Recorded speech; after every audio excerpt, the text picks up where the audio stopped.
Coucou, je suis ravie de te retrouver pour une vidéo qui va parler d'un sujet omniprésent, complexe, sensible, polémique aussi. Ce sujet donc d'avoir ces deux cases runner-chaser qui font perdre énormément de temps aux personnes qui évoluent sur ce parcours, que ce soit en mois, en années. Dans mon cas, j'ai perdu bien 2 ans à errer comme ça dans ce marasme dogmatique, et mon but maintenant, mon intention, c'est de pouvoir partager une vision nouvelle, une perspective différente qui puisse te questionner toi sur comment est-ce que tu te situes sur ton parcours, mais pas par rapport à la réunion avec ton autre, par rapport à la réunion avec toi-même. Et donc c'est important de comprendre que ces deux grosses boîtes, ces deux grosses cases runner-chaser, elles peuvent être intéressantes un temps. Je l'ai déjà dit, mais je tiens vraiment à faire une courte vidéo par rapport à ça aujourd'hui. Parce que mon intention aussi, c'est d'aider les femmes sur ce parcours à justement ne plus stagner là-dedans, de pouvoir les aider à se reconnecter à leur essence, à leur pouvoir créateur. Dans ton thème astral, c'est ton soleil, justement, ton but de vie, ton but d'incarnation. Et tout ça, c'est important que plus tu es tourné vers l'extérieur, à consommer du contenu, à te perdre, comme dit dans mon runner, il fait ça, ou alors mon chaser, il fait ça, ou du coup, tu es encore dans des énergies de possessivité. L'idéal, c'est de pouvoir dire mon sans charge énergétique de possession à un moment donné. Et donc, du coup, tu te maintiens dans des cercles vicieux, Alors que finalement, de mon expérience personnelle, donc je suis en parcours depuis 2018, mais également donc ce que j'ai pu intégrer, comprendre, partager, transmettre, et avec les femmes aussi que j'accompagne là depuis quasiment maintenant 1 an, les personnes que j'accompagne sur ce parcours,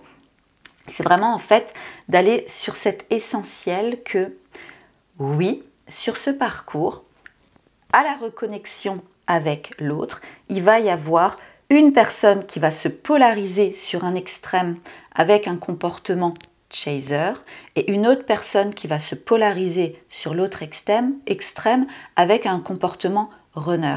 Et tu entends bien là que moi, je parle de comportement, parce que runner, chaser, ce ne sont pas des personnes, ce sont des comportements qui sont blessés. Mais maintenant, ce qui est intéressant, et c'est là où j'aurais aimé que quelqu'un me le dise au début sur mon parcours, je t'assure, j'aurais gagné bien 2 ans de travail sur moi, de transformation. De comprendre en fait que finalement, la personne qui a le comportement chaser, en fait, elle fuit énormément de choses dans sa vie. Énormément. Et des fois, ça peut être des grosses choses. Dans mon cas, je fuyais toute la dimension de mon être spirituel, intuitive. Mais ça peut aussi être des petites choses. Fuir des choses beaucoup plus 3D, j'ai envie de dire. Fuir une discussion importante avec ton patron.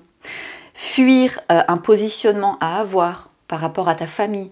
En fait, la personne qui a un comportement chaser avec son autre, elle fuit mais énormément de choses dans quasiment tous les domaines de sa vie. Ça, c'est vraiment important. Ça, c'est un énorme shift. Quand j'ai conscientisé, intégré ça, ça te permet déjà de te dire, ok, donc au lieu d'être dans cette démarche proactive de poursuivre l'autre, pour avoir des réponses, pour se sécuriser, pour, comme dit, avoir cette sensation de complétude à l'extérieur, c'est revenir vers soi. Oui, mais comment? Déjà en faisant vraiment un travail d'approfondissement sur, mais là, à l'heure actuelle dans ma vie, qu'est-ce que je fuis? Là, à l'heure actuelle dans ma vie, je sens un manque, parce que c'est ça finalement, quand tu as un comportement chaser, quand ton autre n'est pas là, tu sens mais un trou béant, un vide. Mais ça, c'est énergétique. C'est énergétique. Ce sont des choses en toi qui sont bloquées, qui ne sont pas conscientisées, qui ne sont pas guéries, qui ne sont pas libérées. Et donc, c'est important de se rendre compte que plus tu vas te mettre à avoir une démarche justement proactive de régler les choses que tu fuis dans ta vie, plus tu vas débloquer des énergies et tu vas te sentir de plus en plus complète à l'intérieur de toi. Mon intention là, c'est pas de faire une vidéo trop longue. Donc je bascule sur l'autre personne qui va avoir un comportement du coup runner, ben, cette personne-là, elle va poursuivre, elle va s'accrocher à énormément de choses obsolètes dans sa vie. Des choses qui devraient disparaître, des choses qui ne sont plus OK par rapport à son stade d'évolution. Et finalement, cette personne s'accroche à ça. Que ce soit une situation familiale, que ce soit s'accrocher aussi à un système de pensée. Donc, c'est important pour cette personne-là, qui a un comportement runner, de se dire oui, qu'est-ce qui me fait fuir, en fait, par rapport à cet autre en face qui illumine mon authenticité. Et en fait, la personne qui a un comportement de chaser va illuminer toutes les problématiques d'attachement, de dépendance, de je m'accroche que peut avoir la personne au comportement runner. Et ça la met face au fait, justement, de toutes ces parts, donc croyances, situations auxquelles elle s'accroche qui sont obsolètes. Si elle les lâche, elle va mourir. Parce que dans les deux cas, mourir bien entendu, c'est des morts symboliques, mais la sensation est quand même une sensation de dépouillement intérieur. Dans les deux cas, les personnes sont dans des processus de guérison, de transformation, d'évolution, où il y a une mort pour une renaissance. Sauf qu'elles ne vont pas les vivre de la même manière. Ce qui veut dire que moi, quand j'avais un comportement chaser avec mon autre, quand j'ai commencé à travailler sur tout ce que je fuyais, que ce soit donc, comme je te disais, ma dimension beaucoup plus spirituelle, que ce soit aussi, moi je fuyais la vie, je m'étais construite vraiment sur le fait de la vie est dangereuse, il faut contrôler, il faut maîtriser, et je fuyais le moment présent. Je fuyais le rapport à la sensation d'abondance. Je fuyais plein de choses qui, quand j'ai commencé à ne plus les fuir, eh ben, j'ai ressenti plein de peurs qui se dressaient sur finalement ce chemin à intégrer tout ce que je fuyais m'a demandé de dépasser de puissantes peurs qui m'ont donné cette sensation de mourir. Réellement. Et dans l'autre cas, c'est pareil. Quand la personne qui a un comportement runner vraiment se met en mouvement pour s'occuper de ce qui est obsolète dans sa vie, comme dit, que ce soit des croyances, que ce soit des situations familiales, amoureuses, professionnelles, plein de choses, ça demande aussi du courage pour se séparer d'eux. Ça demande aussi, en conscience, de vivre des processus de mort symbolique. Donc, je te fais cette vidéo-là pour vraiment te faire comprendre que rester dans le schéma de consommer des contenus, le runner il fait ça, le chaser il fait ça, ton mental, en fait, il ne peut pas intégrer que tu as déjà les deux comportements à l'intérieur de toi. Si tu as un comportement runner, avec ton autre, tu as un comportement de chaser dans ta vie. Si tu as un comportement de chaser avec ton autre, tu as un comportement runner dans ta vie.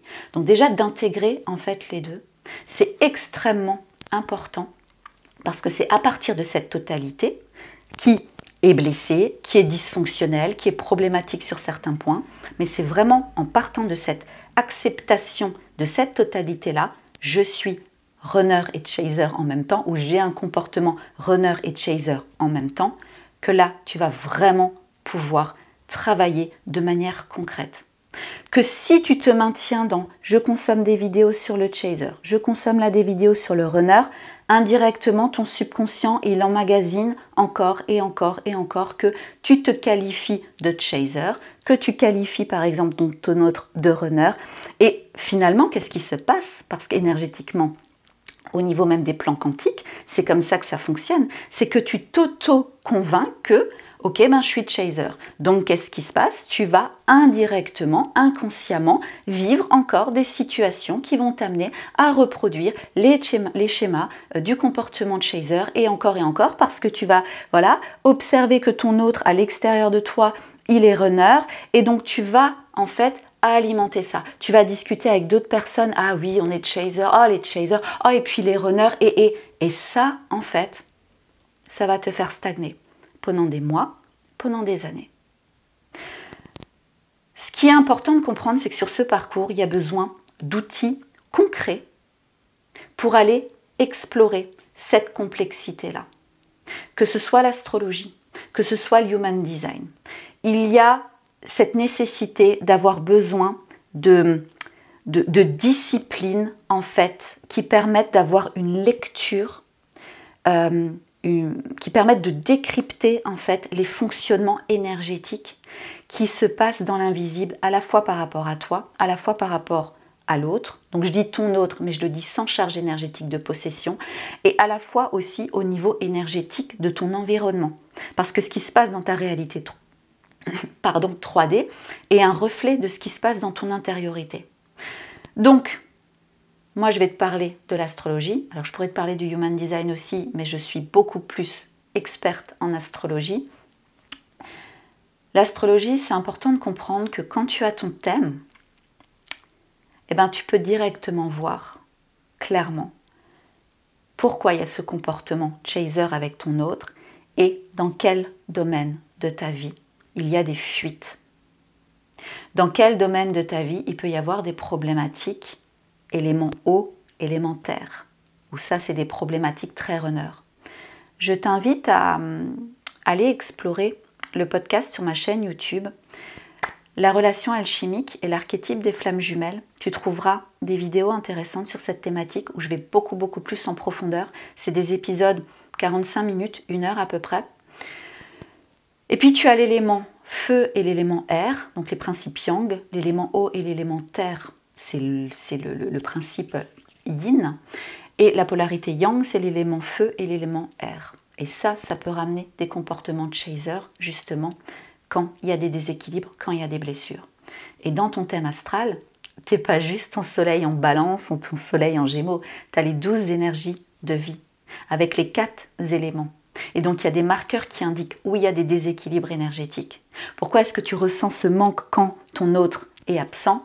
Ben, possiblement, ça peut t'indiquer que là, dans ce domaine de vie, par exemple le domaine professionnel, tu es là sur Terre pour apprendre des choses. On n'est pas juste là pour guérir, c'est important.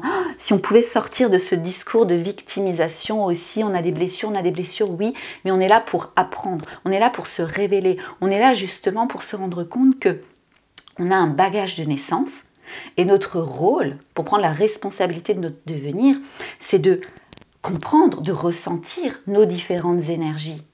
Tu vois, c'est vrai que sur mon parcours, j'ai eu une opportunité, pendant longtemps, j'avais pas du tout l'impression de le vivre comme une opportunité, mais d'être quasiment au quotidien au contact de mon autre, alors au début, la première année, on parlait régulièrement ensemble, mais quand il y a eu la séparation, on va dire, communicationnel, il y avait toujours ce contact physique, sauf que il était à côté de moi, il voulait pas me parler, il m'ignorait.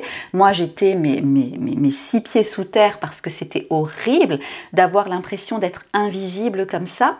Et je ressentais vraiment l'énergie, je sentais à quel point j'avais envie, et je vais te dire le mot parce que c'est vraiment ça. Il y a une part de toi, quand tu as un comportement de chaser, qui a envie de posséder l'autre. Et tout ça, j'ai ressenti tout ça. Et finalement, mois après mois, année après année, j'ai pu avoir cette sensation de retour à moi, en fait, qu'énergétiquement, j'étais plus scotchée à lui. J'étais vraiment dans un retour, dans un alignement, en fait, à moi-même, à mon énergie solaire, à mon énergie saturnienne aussi, la structuration intérieure, comment est-ce que tu deviens finalement suffisamment solide en toi pour apprendre à co-créer ta réalité en conscience. Et tout ça, en fait, ça se fait réellement quand tu pars du principe que je suis sur ce parcours. Sur ce parcours, ce qui est mis en lumière, c'est que je pourchasse des choses et que je fuis des choses. Comment guérir et comment apprendre à devenir qui je suis vraiment. Et je vais juste terminer en te disant ça. Là maintenant, tu as un choix. Je ne détiens pas la vérité absolue. Regarde comment ça résonne en toi, ce que je te dis. Mais là, on est arrivé à un stade où, et c'est ce que je disais dans la vidéo avant-hier ou hier, je ne sais plus, tu peux continuer à choisir de consommer du contenu, de consommer la vie des autres, la guidance des autres, le blabla FJ des autres, ou tu peux commencer à créer qui tu veux devenir en justement rentrant dans une position de leadership, de revenir à toi, de revenir à ton essence et de te rendre compte que ton autre, qu'il y ait un comportement runner ou qu'il y ait un comportement chaser, c'est juste incroyable comme énergétiquement tout est dans une justesse absolue. Plus tu vas recontacter ton centre, plus tu seras vraiment dans une sensation d'évoluer, de t'épanouir sur ton parcours, mais aussi, encore une fois, dans tous les autres domaines de ta vie. Voilà, c'est ce que je voulais partager avec toi aujourd'hui.